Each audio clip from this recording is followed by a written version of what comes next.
Success to me looks like being able to wake up every day and do what you love. And for me, live comfortably. So as long as I can get up every day and create music or create art in general that inspires and touches people, and still be able to pay my bills at the end of the day, that's success for me. Anything else that comes from that is, just a bonus, the blessing. Do you feel successful at this moment? Yeah, I do. I do. At this moment.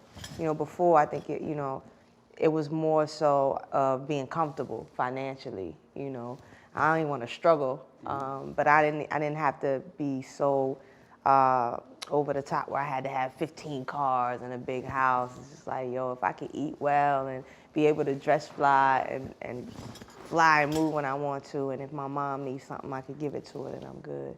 So I'm at that point now.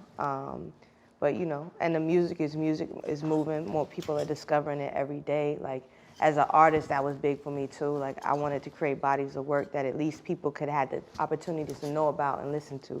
Now, whether you like it, that's up to you. But at least have the opportunity. And early on, like during the process, that was the hardest part. Like, you put out music and you're like, man, I want this to be in spaces, and I want exposure that other artists get, for at least people to hear the music. Like, that was hard. Like, why don't I get these same opportunities? But, everybody has their own path, and I've become comfortable with mine. So. And people talk about pop, but hip hop is pop culture now. Oh, it's the most popular. Yeah. Like, people, they take pop, and pop is just short for popular. Mm-hmm. And nothing right now is more popular than hip hop. So, the sound, though, there's a difference in sound where, some people are in hip hop that make pop music. Like, this isn't necessarily rap music, like, or even the feel of what hip hop is, because you can listen to like an Erykah Badu or a Mary J. Blige record, and though they singing, it still got hip hop elements to Absolutely. it. So it's R&B hip hop fluids, but there's some artists that make pop music that want to be labeled rappers, and it's just like the music doesn't reflect that. Like, none of these drums, anything you doing what you do over is hip hop.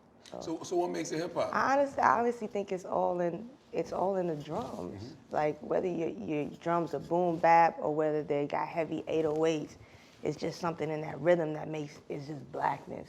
Mm-hmm. It just penetrates through your soul. Whether it's West Coast, it's just something about the way black music is made that it penetrates through your soul versus other people that make music, and it's just frequency. Mm-hmm. It's just certain tones that I listen to, and it's just like, I don't feel nothing.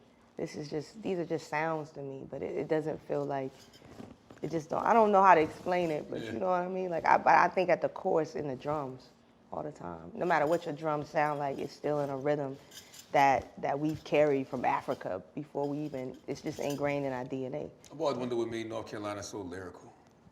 Oh. Like, when you got the little brothers, yeah. the Coles, even you say what you want, the baby get busy. The baby is, what? Yes. He goes hard. Like, I sit and listen to him, like what he says and how he says it, his flow, his performance. Like, he's a beast. Like, what I think, where people ask us all the time, like, how, for one, like, I don't think North Carolina is like Southern. I think we more Middle East Coast than anything. That's how I look at it. And two, because we have so many black colleges, HBCUs. A lot of people from the North would come down, New York, Philly, and go to college, and they would bring the music and the culture with them. So that's naturally just ingrained in our area now, because so many people have migrated there, whether they came from New York and went to college for 4 or 5 years and left, or they ended up staying. That's where we get a lot of that style from, and from the drug dealers. I-95 cuts right through, so you hear a lot of times, there's a place in Raleigh that you can go by, and people like, that's where Biggie used to, do his work at. Like, Biggie used to be in Raleigh, North Carolina. Nas has family down there. I'm sure Jay has gone through there, but, the drug dealers would come through, and with them, like, again, you come off and drop off a Wu-Tang tape or this tape, and now, we just influenced by the style.